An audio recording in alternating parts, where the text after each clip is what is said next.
കോഴിക്കോട് നഗരത്തിലെ സാമൂഹ്യ, കലാകായിക, സാംസ്കാരിക രംഗങ്ങളിൽ നിറഞ്ഞു നിന്നിരുന്ന ഡയറസ് മാർഷലിന്റെ സ്മരണാർത്ഥം റോട്ടറി ക്ലബ് കാലിക്കറ്റ് ബീച്ച് നടത്തുന്ന കാർ റാലി ഈ മാസം 26 നടക്കും.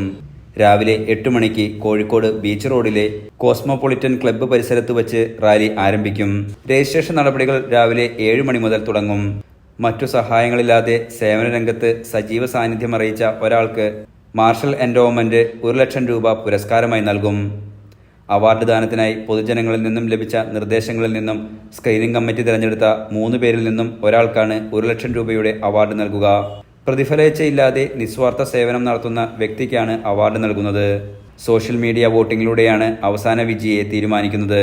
ജൂൺ 5-ന് ടൗൺ ഹാളിൽ വെച്ച് നടക്കുന്ന അവാർഡ് ദാന ചടങ്ങിൽ അന്തിമ വിജയിയെ പ്രഖ്യാപിക്കും.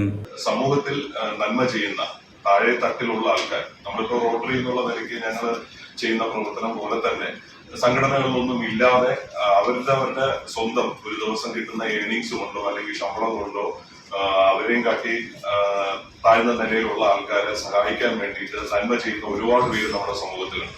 അപ്പൊ അവരുടെ ഇടയിൽ അവർക്കൊരു അവാർഡ് കൊടുക്കാമെന്നുള്ള രീതിയിലാണ് നമ്മൾ ഈ മാർഷൽ എൻഡോവ്മെന്റ് ഫണ്ട് ഉപയോഗിക്കാൻ തീരുമാനിച്ചത്. വാർത്താ സമ്മേളനത്തിൽ district governor doctor Sethu Sivasankaran, president Siju Thomas, secretary NP Praveenkumar, coordinator Jis Venmarath, Sudeep Karat Parambath, Subin Marshal എന്നിവർ പങ്കെടുത്തു. Enlight News, Kozhikode.